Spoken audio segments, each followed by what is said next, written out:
Assalamualaikum warahmatullahi wabarakatuh. Halo teman-teman semua, perkenalkan saya Singgyari Bintang dari kelas 1F jurusan Ilmu Komunikasi NPM 219110039. Baik, di sini saya akan menjelaskan materi tentang peluang karir profesi Public Relation. Yang pertama, perkembangan profesi Public Relation di era digital. Public Relation atau humas merupakan proses interaksi antara organisasi dengan masyarakat untuk menciptakan opini publik, memberikan persepsi, dan menumbuhkan motivasi.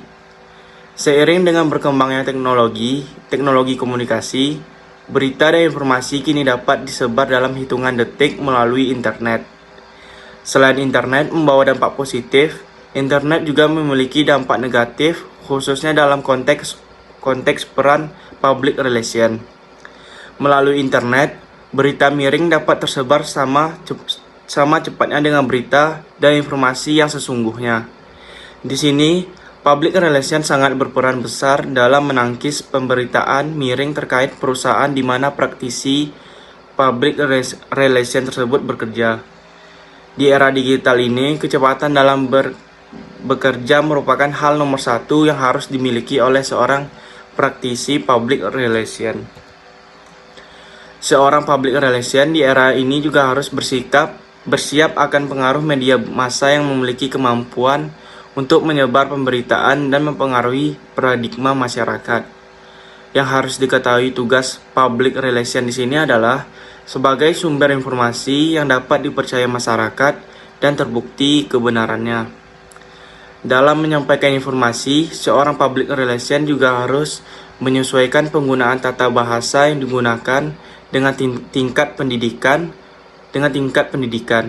sosial masyarakat yang nantinya akan menerima informasi ini. Bahasa yang digunakan seorang public relation ialah bahasa yang bersifat umum dan dapat diterima oleh masyarakatnya secara luas. Setiap penyampaian informasi yang dilakukan juga harus selalu bersifat cepat dan jelas. Mengingat praktisi public relation harus dapat mengimbangi kecepatan informasi yang terjadi sekarang ini. Yang kedua, peranan profesi public relation. Setiap hari di era sekarang, media mainstream dan media sosial berlomba-lomba memberitakan tentang new normal atau tatanan kenormalan baru. Lalu, apa sebenarnya yang dimaksud dengan new normal? New normal di sini menjelaskan tentang bagaimana kita beradaptasi terhadap lingkungan dalam bentuk penyesuaian perilaku masyarakat untuk kembali beraktivitas normal dengan tetap mengedepankan protokol kesehatan agar Indonesia bisa dapat segera menangani COVID-19 dari aspek kesehatan, sosial, maupun ekonomi. Artinya ini ialah cara kita untuk mengadaptasi pandemi dengan membuat diri kita lebih nyaman di tengah-tengah pandemi. New normal juga dilakukan sebagai upaya untuk memperbaiki berbagai aspek tersebut secara beriring-iringan. Yang ketiga, peran public relation di tengah pandemi. Public relation saling berkoordinasi dengan media atau bidang lainnya untuk meningkatkan kecerdasan masyarakat, pentingnya protokol kesehatan, dan terhindar dari bahaya hoak.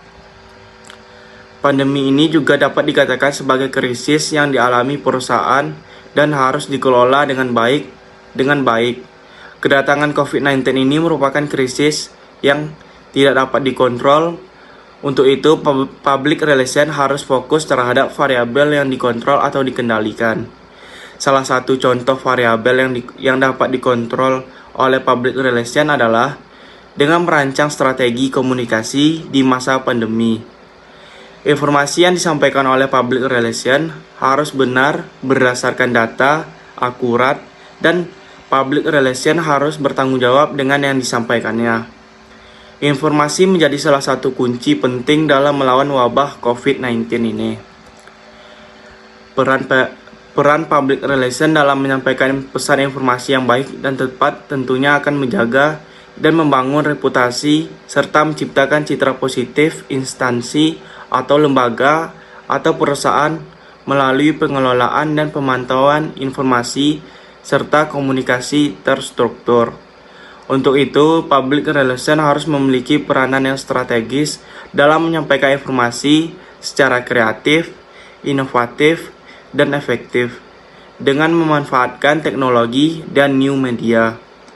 Penyampaian pesan dengan konten yang empatif dapat mengoptimalkan teknologi digital, maka akan tercipta trust dan persepsi positif.